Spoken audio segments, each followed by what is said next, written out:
Alhamdulillahirrahmanirrahim. Wassalatu wassalamu ala asrafil anbiya wal mursalin wa ala alihi wa sahbihi ajmain, amma ba'd. Puji syukur marilah kita panjatkan kehadirat Allah Subhanahu wa taala yang mana berkat rahmat dan hidayahnya jualah kita dapat berjumpa kembali di takjil minggu kedua ini dengan tema indahnya meraih takwa di bulan Ramadan dengan ibadah Ramadan yang berkualitas. Salawat beriring salam marilah kita haturkan atas junjungan kita Nabi besar Muhammad sallallahu alaihi wasallam dengan ucapan Allahumma salli ala Sayyidina Muhammad wa ala ali Sayyidina Muhammad. Baik pemirsa, kembali lagi di acara Takjil Tanya Jawab Islam bersama saya Hetni Aryani dan saya Hetni Fadilah. Dan pemirsa, pada hari ini kita kembali kedatangan narasumber kita yang luar biasa sekali, yaitu Al Ustaz Fahrudin Nur. Assalamualaikum Ustaz. Waalaikumsalam. Bagaimana Ustaz hari ini, sehat Ustaz? Alhamdulillah sehat. Alhamdulillahirrahmanirrahim. Jadi pemirsa, Ustadz, kita sudah kumpulkan pertanyaan-pertanyaan dari pemirsa melalui akun Instagram kita @hfproject_ dan juga beberapa melalui WhatsApp. Kami ucapkan terima kasih kepada pemirsa yang sudah mengirimkan pertanyaannya. Dan juga kita ada kuis yang pertanyaannya sudah kita share melalui sosmed HF Project dan juga sudah kita undi pemenangnya. Nanti di akhir acara akan kami umumkan pemenang kuis dan juga penanya yang beruntung, yang mana masing-masing akan mendapatkan satu buah Tupperware yang dipersembahkan oleh Eka Tupperware. Pemirsa, acara ini dipersembahkan oleh PT Lis Permai. Nah, bagi pemirsa yang ingin membeli rumah dengan cicilan ringan, langsung saja hubungi nomor di bawah ini. Dan acara ini juga didukung oleh Seruni Jiwa, Haris Mulya, SGS, Eka Tupperware, Nasgor Kasela, Arkom, dan Mybank. Acara takjil kita pada minggu ini dengan tema indahnya meraih takwa di bulan Ramadan dengan ibadah Ramadan yang berkualitas. Baik pemirsa, sebelum kita masuk pada acara inti kita, yaitu takjil tanya jawab Islam, namun sebelum itu marilah kita dengarkan terlebih dahulu penyampaian dari Al Ustaz Fahrudin Nur terkait dengan tema kita, yaitu indahnya meraih takwa di bulan Ramadan dengan ibadah Ramadan yang berkualitas. Langsung saja Ustaz ya, kepada Al Ustaz Fahrudin Nur kami persilahkan. Assalamualaikum warahmatullahi wabarakatuh. Waalaikumsalam warahmatullahi wabarakatuh. Bismillahirrahmanirrahim. Alhamdulillahi rabbil alamin. Wassalatu wassalamu ala asyrafil anbiya wal mursalin wa ala alihi wa ashabihi ajma'in. La hawla wa la quwwata illa billahil aliyyil azim. Rabbi shrah li sadri wa yassir li amri wahlul 'uqdatam min lisani yafqahu qawli, amma ba'du fa aqulu wa 'alallahi tawakkuli. Pemirsa di rumah yang mulia, indahnya melakukan ibadah untuk meningkatkan takwa kepada Allah di bulan suci Ramadan, karena surga merindukan kepada kita yang senantiasa meningkatkan ketakwaan kita yang mantap, yang berkualitas di bulan suci Ramadan. Di dalam sebuah hadis Nabi bersabda, al-jannatu mushtaqatun ila arba'ati nafarin. Surga merindukan kepada 4 macam gulungan. Kalau kedatangan kita di surga ditunggu, lain dengan tidak ditunggu. Maka kalau kedatangan ditunggu di surga, maka tidak ada pertanyaan, lepas hisab, dosa diampuni berganti dengan rahmatnya. Di dunia ini saja kita kalau datang ke rumah orang kita ditunggu karena diundang, itu tidak ada pertanyaan. Begitu kita datang langsung disuruh masuk, tidak ada pertanyaan ada hajat apa, dari mana, mau kemana. Begitulah nanti di akhirat. Kalau sudah ditunggu surga, lepas hisab. Kita ini kalau dihisab tipis harapan mau langsung masuk surga. Kenapa? Sebab karena masing-masing kita ada punya kesalahan dosa. maka ada 4 macam amalan agar kita diampuni dosa berganti dengan rahmatnya lalu ditunggu oleh surga. Pertama, talil Quran, orang yang suka membaca Al-Quran. Maka itu di bulan suci Ramadan dianjurkan banyakkan baca Al-Quran. Maka itu Imam Syafi'i kalau datang bulan suci Ramadan mengkhatamkan Al-Quran 60 kali khatam, sekali malam sekali siang. Itu di dalam sembahyang sunat 1 bulan 60 kali khatam. Kalau kita tidak sanggup tapi paling tidak banyakkan Al-Quran. Kalau Imam Syafi'i wajar saja 60 kali khatam Al-Quran. Sejak umur 7 tahun sudah hafal Al-Quran. Dan kita umur 70 tahun, jangankan Al-Quran, alifan kada hafal. Jadi imam saja ayat langganan, kuliah kul huwallah, kuliah kul huwallah. Maka suka jadi imam, bawa istri ke masjid, bawa anak yang masih kecil, yang belum sekolah. Begitu ayat berlangganan, anaknya yang kecil pun hafal. Suatu saat rakaat kedua habis ba'amin, anaknya bilang sama mamanya, mak, pasti kul huwallah pulang. Abahnya gengsilah ayat keanginan, pindah ayat, inna a'taina. Rupanya tidak ketemu cari a'taina, terputar-putar inna. Pikir istrinya gawat ini kalau dibiarkan, nasi belum masak, banyu belum menggurak. Akhirnya istrinya menyambung inna lillahi wa inna ilaihi raji'un. Itu pun kita belum hafal. Maka itu Imam Syafi'i wajar kalau 30 kali khatam Al-Quran. Kalau Imam Ali Al-Mursifi tersebut dalam Sirajul Qari, itu mengkhatamkan Al-Quran sehari semalam itu 60 kali khatam. Kita paling tidak banyakkan baca Al-Quran di bulan Ramadan agar kita menjadi orang yang dirindukan surga. Satu. Yang kedua, wahafizil lisan, orang yang menjaga lidah. Di bulan Ramadan kita harus menjaga lidah. Pertama, jangan ribah, jangan suka kita membicarakan aib orang. Kata kiai yang dari Jawa Timur kemarin bilang, orang yang suka bicara aib orang itu biasanya laki-laki.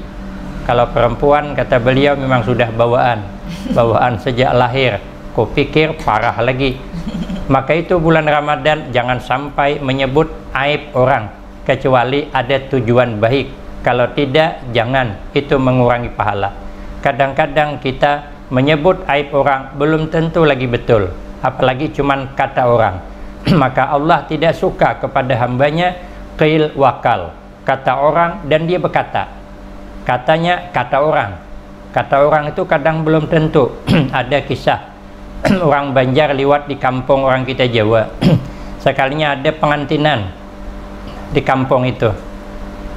Orang Banjar nanya, kata orang Banjar, siapa Kang yang pengantin? Kata orang kita Jawa, boton ngertos. Dikira orang Banjar nama pengantin itu boton ngertos. Padahal bahasa Jawa boton ngertos artinya tidak tahu siapa yang kawin. Virallah cerita di mana-mana ada nama orang pengantin boton ngertos. Rupanya minggu depan lewat lagi di tempat yang sama. Ada orang meninggal dunia. Lalu bertanya lagi, siapa Kang yang mati? Kata orang Jawa, boton ngertos. Mai, kata orang Banjar, hanya seminggu kawin dah mati ha. Timbullah cerita salah. Maka itu kita orang yang baik, ingin menjadi orang baik, jangan sekali-kali suka membiasakan qil wakal, kata orang. Kalau yang baik kata orang tidak apa-apa, tapi kalau yang jelek jangan, itu bisa merusak pahala puasa. Yang kedua, jaga lidah, jangan berdusta. Kita kalau mendustai orang, suatu saat kita akan didustai orang. Kalau kita mengecewakan orang, suatu saat kita akan dikecewakan orang. Ada bahasa modern, man kacawa kuciwa. Siapa mengecewakan orang, nanti dia dikecewakan. Maka jangan pernah membohongi orang, apapun alasannya. Ada cerita orang ini membohongi orang, lalu dia dibalas dibohongi orang. Orang ini katanya cerita kawan saya, bukan saya. Dia sama-sama merantau. Tahu orang mana? Lain orang Tungkal. Merantau, yang satu merantau ke Palembang, yang satu merantau ke Banjarmasin. Lama di perantauan bertahun-tahun, pulang ketemu di kampung halaman. Yang dari Palembang bilang, kau pernah ada ke Palembang setelah ke Banjarmasin? Kata yang ke Banjar dah pernah. Di Palembang tuh katanya ada yang aneh. Apa dia? Ada pisang itu besar luar biasa, namanya pisang tanduk. Kata orang dari Banjar, macam mana lah Pak besarnya? Kata yang dari Palembang, kau pernah ada melihat drum plastik? Kata orang dari Banjar, pernah lah, punya saya. Itu pisang tanduk tuh katanya besarnya kayak drum plastik, panjangnya 6 meter. Itu kan bisa dibayangkan, kalau sebijinya kayak drum plastik, kayak apa pohonnya, nampaknya membohongi orang. Tapi karena dia membohongi orang, suatu saat dibalas dibohongi. Kata yang dari Banjar, kau pernah ada ke Banjarmasin? Tidak pernah. Di Banjar itu katanya ada kawah, tempat masak tuh besar nian. Yang dari Palembang penasaran lah, bagaimana lah Pak besarnya tempat masak itu? Kata yang dari Banjarmasin, kau pernah ada melihat lapangan bola? Kata yang dari Palembang, pernah, sering main bola. Itu katanya tempat masak itu besarnya kayak lapangan bola. Mak, kata orang dari Palembang, besarnya untuk masak apa? Mungkin mempersiapkan mau merebus pisang kau yang di Palembang itu. Sama, itu namanya siapa mendustai orang, suatu saat dia akan didustai orang. Ramadan, jaga jangan menyalahi janji yang baik. Yang ketiga, yang dirindukan surga, wamut amil ji'an, orang yang suka memberi makan kepada orang yang lapar. Siapa orang lapar? Orang puasa. Orang puasa semuanya lapar, mana ada yang tidak lapar? Orang susah puasa lapar, orang sugih makin lapar lagi. Apa sebab? Karena dia tidak biasa berlapar. Kalau orang susah kan biasa berlapar dia. Kadang makan sehari sekali, jam 10 pagi belum sarapan. Kalau orang sugih kan pagi-pagi habis salat subuh ngopi dia di Paris 1, di warung Saleh. Kan banyak. Kalau orang susah macam mana ngopi? Duit beli beras saja dihitung-hitung. Jadi dia biasa berlapar. Lagian kalau orang susah, dia puasa, ujiannya tidak berat. Kenapa? Sisa makanan kan cuman dikit, buka tutup makan cuman kepala ikan asin lagi. Kalau orang sugih buka tutup makan bukan kepala ikan asin, ikan bawal pepanggang. Apa tidak besar godaan, tambah lapar lah. Orang sugih buka kulkas penuh dengan buah-buahan, orang susah buka kulkas penuh dengan batu es. Entah apa tergiur. Kalau buah-buahan kan enak dimakan, batu es dikucup. Kalau ada kator montong coba lah saya. Mana ada tergoda. Aman orang susah. Maka orang susah kah, orang sugih kah, kita undang bukakan puasa, surga merindukan. Terakhir, yang keempat, ibadah yang dirindukan surga, wassaimina fi syahri Ramadan, orang yang berpuasa di bulan suci Ramadan. Kenapa puasa bulan suci Ramadan surga merindukan? Karena puasa mendidik kita beramal ikhlas. Diterima atau tidak amal ibadah tergantung ikhlasnya kita beramal. Maka itu kenapa puasa mendidik kita beramal ikhlas, karena puasa amal yang sangat rahasia, maka pahalanya pun dirahasiakan Allah begitu besarnya. Kita tidak tahu orang puasa apa tidak tahu kita. Sama-sama kita di rumah tangga, suami istri, suami mencilat kada puasa, mana tahu istrinya. Makan sahur suaminya 2 kali bertambah, istrinya kada bertambah. Seakalnya pergi ke pasar, makan di warung dia 2-3 kali, jam 5 petang baru pulang ke rumah. Melihat istrinya duduk di muka pintu, nampakkanlah litoy kayak orang demam 1 minggu. Aduh, kata istrinya, kesiannya abahnya kelaparan puasa. Sudahlah abahnya, berbaring sajalah, biar kami yang menyiapkan semuanya. Membaringlah itu suaminya, dikira istrinya kelaparan, udah tahu asli kekenyangan. Kenapa? Lah tidak ada yang mencurigakan. Yang ada mencurigakan pun kita tidak bisa nuduh orang dah puasa, karena rahasia. Ada kisah kawan saya, orang ini makan sahur sama-sama, rupanya lauknya pucuk ubi. Nah, siang pergi ke pasar melihat sate, kepingin. Makanya kita di bulan Ramadan ini dianjurkan luaskan belanja, karena belanja itu seperti orang berjuang di jalan Allah, seperti nafkah orang berperang di jalan Allah, pahalanya sangat besar. Makanya yang biasa pucuk ubi lauk, puasa perai dululah. Yang biasa ikan asin tutup dulu, ganti ikan hidup. Yang biasa ikan gulama ganti senangin. Yang biasa senangin ganti kakap. Yang biasa kakap ganti gerut. Yang biasa gerut ganti hundang. Yang biasa hundang papai jangan dulu, ganti hundang agogo. Yang biasa hundang agogo ganti nenek hundang. Siapa dia? Hundang galah yang bersatang. Yang biasa hundang galah ganti hayam. Yang bisa ayam potong, ganti ayam kampung. Yang bisa ayam kampung, ganti daging. Yang bisa daging, berbalik ke ikan asin pula. Nah, begitulah nikmat berbalik-balik dia. Rupanya pingin makan sate, akhirnya makan sate di warung. Belum tengah hari pulang ke rumah, rupanya nasib kurang bagus, masuk angin, kepala pening, perut mual, muntah di depan istri. Sekali muntah, berjurut sate. Nah, kata istrinya, ada puasa nang Tuhan nih. Kata suaminya, tidak boleh nuduh orang ada puasa, Bu. Lah barang bukti, masa masuk pucuk ubi bisa keluar sate?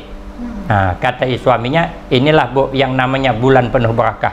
Walaupun pucuk ubi keluar, masuk bisa jadi sate. Barang bukti keluar sate. Pada aslilah sate yang di pasar tadi. Tapi tidak bisa kita menuduh orang tidak puasa. Maka sangat ikhlasnya beribadah puasa. Makanya surga merindukan. Semoga Ramadan amaliyah yang kita lakukan menjadikan sebab kita dirindukan surga, sehingga habis Ramadan dosa kita diampuni Allah, berganti dengan rahmatnya, husnul khatimah wassa'adah. Amin Allahumma amin.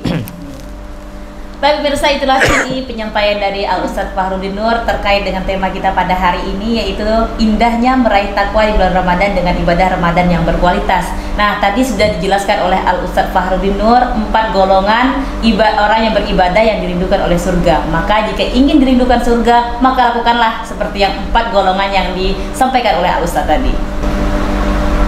Baik pemirsa, kita lanjutkan takjil tanya jawab Islam setelah pesan-pesan berikut ini.